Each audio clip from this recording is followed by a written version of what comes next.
పదే పదే తెలంగాణ రాష్ట్ర ప్రభుత్వం చెప్పినా కూడా కనీసం సోయి లేకుండా ఎప్పుడు అంచనాలు పెంచుడు, పైసలు చంపుడు, కాంట్రాక్టుల దగ్గర కమిషన్లు దొబ్బుడు, అనుకూలమైన కాంట్రాక్టులు ఇచ్చుడు,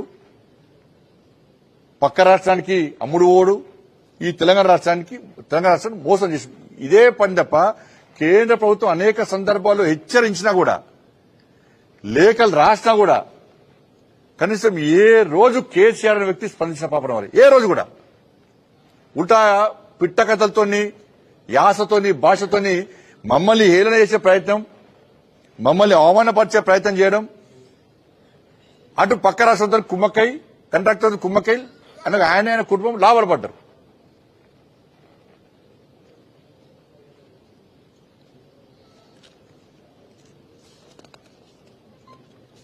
ఈ 299 టీఎంసీలకు సంబంధించి ఫస్ట్ అపెక్స్ కౌన్సిల్ మీటింగ్ లో ఈ విషయం ప్రస్తావనకు వచ్చింది. వస్తే KCR first apex council meeting లో ఒప్పుకున్నాడు. ఇది ఎప్పుడు జరిగింది? 2016 సెప్టెంబర్ 21న మొదటి అపెక్స్ కౌన్సిల్ మీటింగ్ లో ఒప్పుకున్నాడు, సంవత్సరం కోసం అని చెప్పన్నారు. మళ్ళీ సెకండ్ అపెక్స్ కౌన్సిల్ మీటింగ్ మళ్ళీ ఎప్పుడు జరిగిందంటే 2020 అక్టోబర్ 16. సరే, ఫస్ట్ టైం మోసం జరిగింది, ఆ మోసాన్ని గుర్తించాలి కదా, గుర్తించలేదా ఇంతవరకు చెప్పాడు. మన సెకండ్ అపెక్స్ కౌన్సిల్ మీటింగ్ లో కూడా కనీసం మొదటిసారి అన్యాయం జరిగింది తెలంగాణకు, సెకండ్ సార్ అన్న సరిదిద్దాం అని చెప్పి సోయి లేదు. మన సెకండ్ అపెక్స్ కౌన్సిల్ సమావేశాలు కూడా ఇదే సంతకం పెట్టాడు. మళ్ళా ఒకసారి అన్యాయం జరిగినప్పుడు గుర్తించాలి, సెకండ్ టైం మనం గ్రహించి మళ్ళా న్యాయం చేయాలి తెలంగాణ కంటే లేదు. సెకండ్ అపెక్స్ కౌన్సిల్ సమావేశాలు కూడా మళ్ళీ సేమ్ అదే వాదన. ఫస్ట్ అపెక్స్ కౌన్సిల్ సమావేశం మినట్స్ ఇది 2016 అక్టోబర్ 13 జరిగింది. Second apex council meeting 2020 October 16 జరిగింది.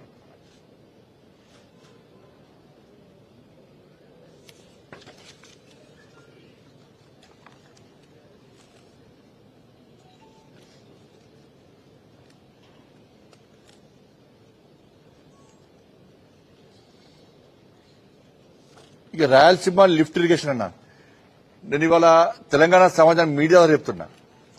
రాయలసీమ లిఫ్ట్ ఇరిగేషన్ విషయంలో నేను, నా పార్టీ, కేంద్ర ప్రభుత్వం ఆ రోజు మేము గిట్లా స్పందించకుంటే ఇలా ఆ ప్రాంతంలోని ఈ తెలంగాణ రాష్ట్రానికి జరిగే అన్యాయాన్ని ఎవ్వరు కూడా కాపాడకపోదు,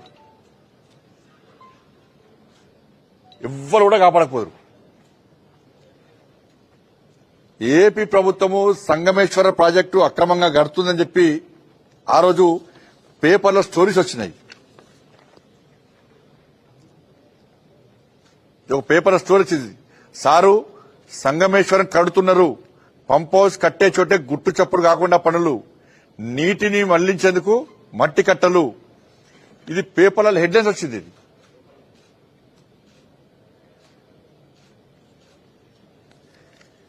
కేసీఆర్ చేసిన రీడిజన్ మొత్తం రివర్స్ అయిందని కూడా వచ్చింది.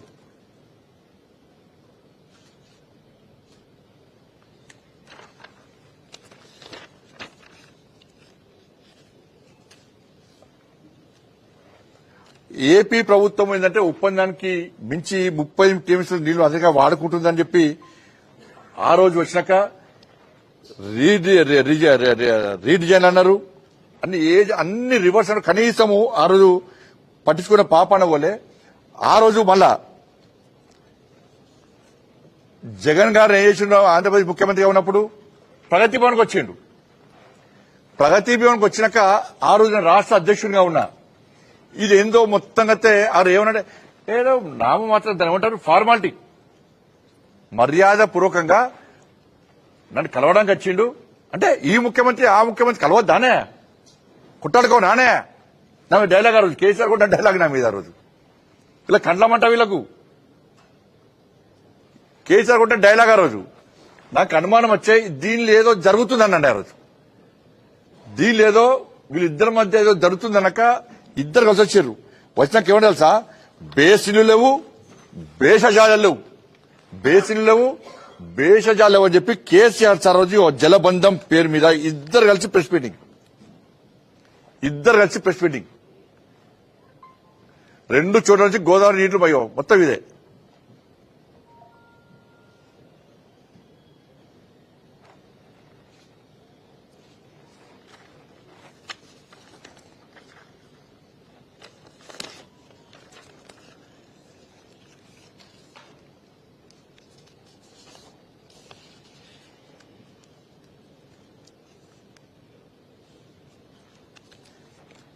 ఆ రోజు ఇవన్నీ చేస్తున్నప్పుడు నేను అడిగిన కేసీఆర్ సార్ లేఖ రాసిన, సార్ అక్కడ రాయలసీమ లిఫ్ట్ ఇరిగేషన్ పనులు ప్రారంభించడానికి సిద్ధంగా ఉన్నారు, నువ్వు ఆపు అంటే కనీసం దాని స్పందన లేదు. ఇలా జగన్ గారేమో ఈడికి వచ్చిండు, ఏడికి ప్రజాదీవానికి వచ్చిండు, దావతులు ఫుల్ నడిచిన దావతులు. ఇద్దరి మధ్య కాంట్రాక్టర్ డిసైడ్ అయిపోయిండు, పనులు ప్రారంభించాలని చెప్పి ఇద్దరు నిర్ణయించుకున్నారు. టెండర్ ప్రాసెస్ స్టార్ట్ చేసిర్రు. స్టార్ట్ చేశాక కేసీఆర్ సార్ చేసిండు, మళ్ళా రోజక్క దగ్గరికి పోయాడు, పోయి రొయ్యల పులుసు తిన్నాడు. ఇది నేను చెప్పిన ప్రెస్ కి చెప్పిండు, రొయ్యల పులుసు చాలా బాగుందని చెప్పి ఆయన అయిపోయాడు. చేపల ఫ్రై తిన్నాడు, పీతల రోస్ట్. రోజక్క ఏం చేసిందంటే ఇక్కడి నుంచి అక్కడ రాక గులాబీ రేకులు వరిచి మన తెలంగాణ బాపుని స్వాగతం పలికింది. కేసీఆర్ కుటుంబానికి పట్టు వస్త్రాలు చెప్పి పెట్టారు, ఫోటోలు ఉన్నాయన్న. కేసీఆర్ సార్ అక్కడ గుళ్ళేసుకొని పూజ చేసి పాప సెంటిమెంట్, ఒక గుళ్ళ పూజ చేసి పెద్దన్న. దానిలో ఏం చేసినాడా ఇక డైలాగ్ చూడు, రాయలసీమను రత్నాల సీమగా మారుస్తా, తెలంగాణ జలాలకు అవసరం వస్తే రాయలసీమకు తరలిస్తా, పెద్దన్న పాత్ర పోషిస్తా. ఈడ మాత్రం తెలంగాణకు విలన్, ఆడ మాత్రం పెద్దన్న పాత్ర. ఇది తెలంగాణ ఉద్యమకారుడు, ఈయనే తెలంగాణను సాధించిన బాపు, తెలంగాణ బాపు ఈయనే.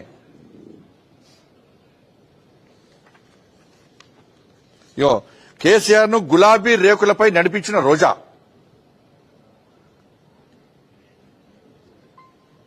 పట్టువాసాలు కవితకు కూడా పట్టువాసాలు పెట్టి కవితకు చెప్పాలి మరి. అలా గులాబీ రేకులు నడుస్తుంది తెలంగాణ, చూడండి గులాబీ రేకులు ఇది చూపట్టండి. ఇది రాయలసీమ రతనాసీమ మార్స్తా గులాబీ రేకుల మీద నడుస్తున్న కేసీఆర్ ఖుషి అయిపోయాడు, 60 కూలు ఖుషి అయిపోయాడు.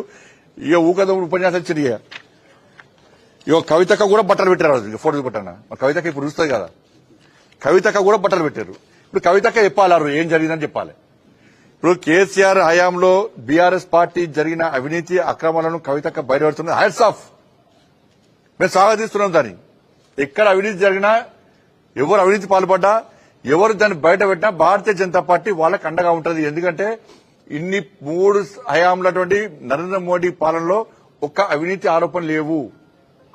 కానీ కవితక బయట పడుతుంటే మేము సహకరిస్తాం. ఇప్పుడు కవితక కూడా ఈ విషయాన్ని బయట ఏం జరిగింది,